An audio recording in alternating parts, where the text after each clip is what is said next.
Yeah, and I mean, AI or LLMs in particular kind of bridge that gap or shorten the gap between developers and, I mean, not everyone, Hmm. like with a prompt or a chat as a user interface.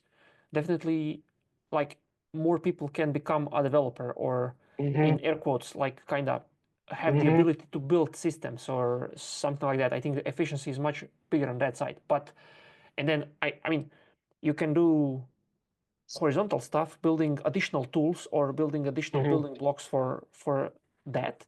Or I guess vertical plays kind of figure a use case or more specific use case like legal, and then build something which is more specific. But yeah, I'm kind of thinking a lot about how do you evaluate these systems, whatever you build, for Yes. example. And that's, I think, to me, seems like a key problem in all of these systems. Yes. While, I mean, if they if you want to apply a system in the real world, like you really want to make sure that it works in a given cases, and then you have to build for that, test for that, evaluate for that. Kind of building the evaluation pipeline is like a critical thing. Let's say, how do you make interpretation of a law?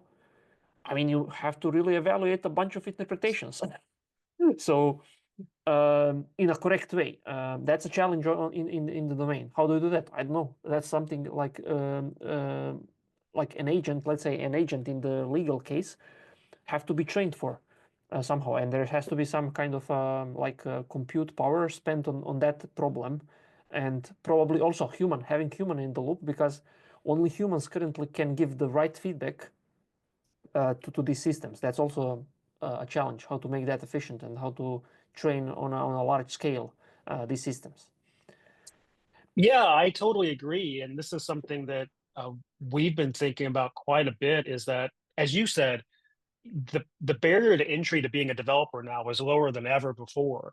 You know, there are so many frameworks, there's so many tools that where you can launch an agentic system, you can do it in a matter of minutes. I mean, sure, TrustGraph is scalable, enterprise grade, but we are by no means the only way to do this.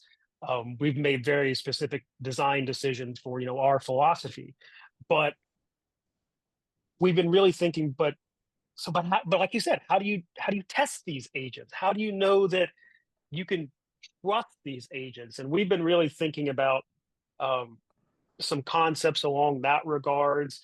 I was thinking even today about uh, in an agent flow where the agent is actually taking, like, doing the intermediary steps, and it's thinking and it's observing, and you can see its thoughts.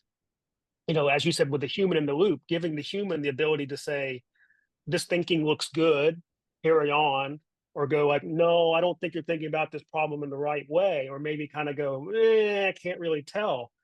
Because if you start doing that, you can take a Bayesian like approach where you can start modeling the trust of the system. How much trust do you have in this agent?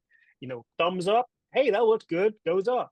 Thumbs down, ooh, not so much. So you can actually begin to think about, you know, modeling the trust. We did this actually last year. We were working on something totally differently, and I came up with this really strange way of calculating what I was calling a trust index, which, believe it or not, was based off of chess elo.